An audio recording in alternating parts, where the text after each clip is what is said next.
Infinite Forbidden Interesting Breakdown has arrived. Smash the living crap out of that subscribe button so you guys don't miss out on more awesome content. The Infinite Forbidden arrives July 18th officially out here. And I'm not going to lie to you, there was a lot to be desired in this breakdown video, but getting the look at the new premiere theme is actually what we came here for. So the first thing they mention in this video is the power of the Millennium monsters and how these cards are here to fuel Exodia, the forbidden one, where you basically get the chance to see the Millennium Shield and the Sengenjin art both being showcased here. Now remember, this theme is going to be used to power up your crazy Exodia deck that you want to try because you're like, hey, these are pretty good. Also, you know, any two of these monsters that are for the cost of 4k life points get you into the resolution of the full Fiend Smith combo out here. So kind of keep that in mind, because we did see that the OCG was actually using that as a method of madness along the way. And then of course the two that don't really see play, I think that the art on these does look cool.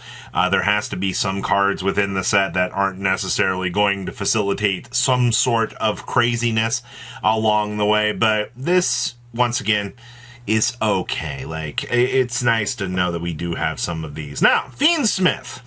Keep in mind, Fiend Smith is going to be hurting your wallet. That's right. Coming in this set is going to be the most expensive BS that you've ever needed, because Engraver is a secret rare. That's right, everybody.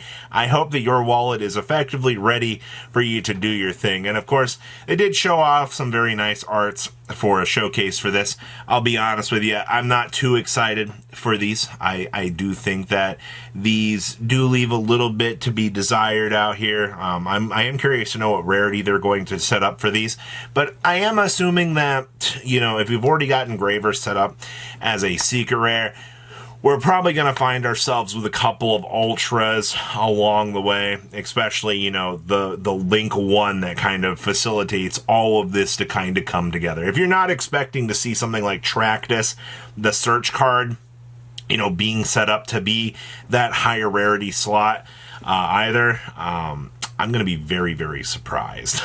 I also love the fact that they emphasize that, like, if you open up one Fiend Smith Engraver, you would be shocked to know at how much your deck can actually do. Yeah, I too love drawing the one of search that facilitates my entire deck. Now, White Forest. I also love the fact that they continuously reference these cards as Whitewoods cards. Alright, like, they're like, oh, you go deep into the woods of this archetype. Well, if it's called the woods, why are we still calling it the White Forest? This is going to be a logistical nightmare to deal with in terms of design for a while, but it's okay. The official name of Whitewoods is now White Forest. Let's just go ahead and call it a day. We already know how the deck actually functions and what it was, but hey, you know what?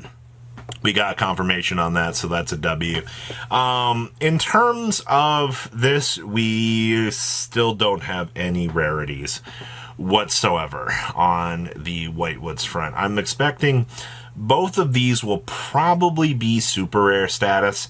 It would be nice to actually know if these would be budget options, which it's kind of called what it is at this point. If you're expecting the White Forest stuff, especially, you know, for the people who want to try out the runic variations of the deck, I don't foresee it being cheap. Like, I'm sorry to tell you that. That's just not realistically an option out here for, you know, what you're expecting. So, alright, and then of course, the big fusions themselves. I will say these arts actually look very, very nice. Remember, the one on the left over here is your Book of Moon during your opponent's turn. If you are worried about anything that your opponent's going to be setting up or any of those little cruel interactions, just go ahead and Book of Moon. The center one here is going to be your recursion back. I believe it's what, on its synchro summon, you can add back a spell and trap card from your graveyard. It does not have to be a Sinful Spoils, so that's an absolute W.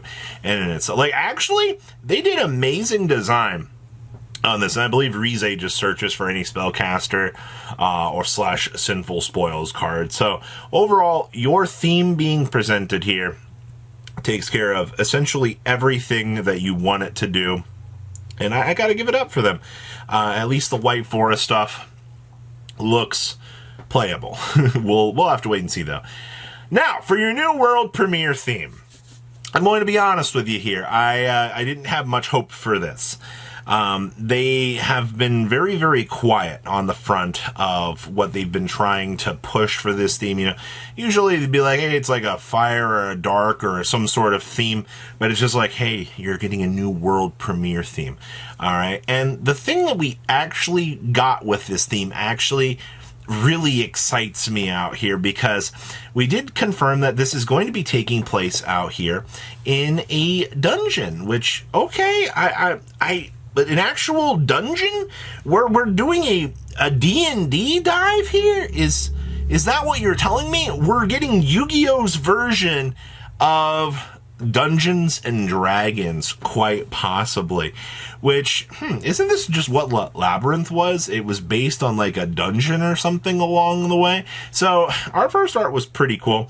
And then, of course, the second art we got was of an actual treasure room with what looks like a crap ton of mimics out here. Now, I'm going to be honest with you here for a second. If you're in this treasure room and you very easily can tell, maybe there's some bad things in this treasure room. Like, I just want to take a moment to like tell you to process this art and be like, if you were in this dungeon, you know, wouldn't you just be a little bit surprised by the art or by the treasure chests that are present? Maybe you shouldn't open these. I also do like the lock and key functionality that we actually do have going for us here.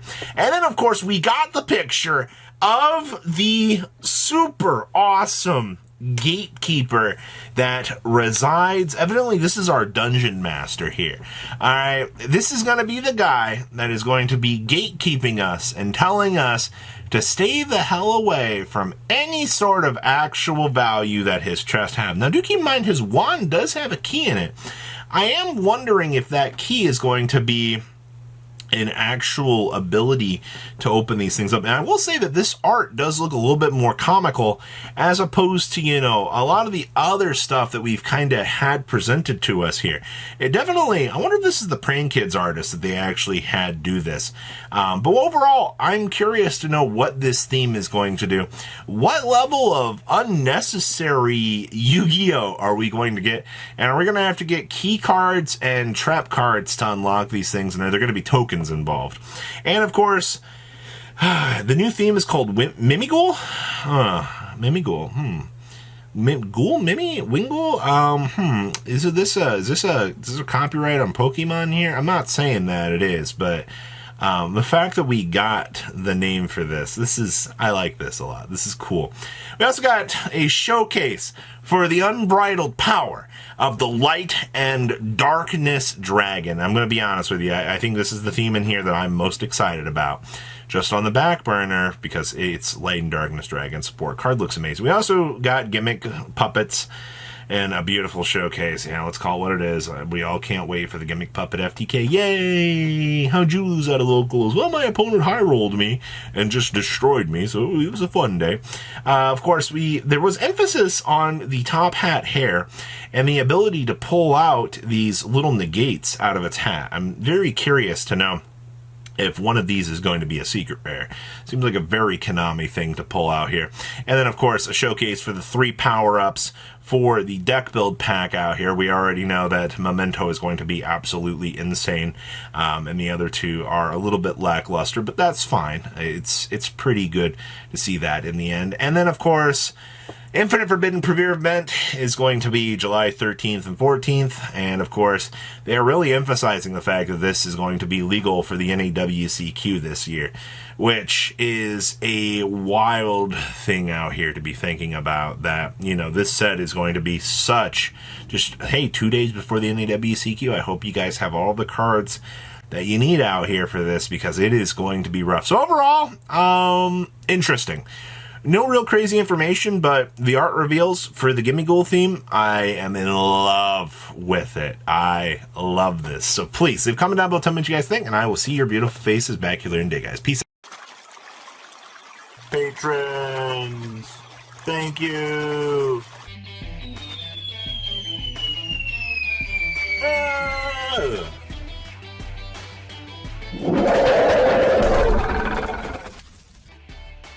Thank you so much for watching. Check out these other videos.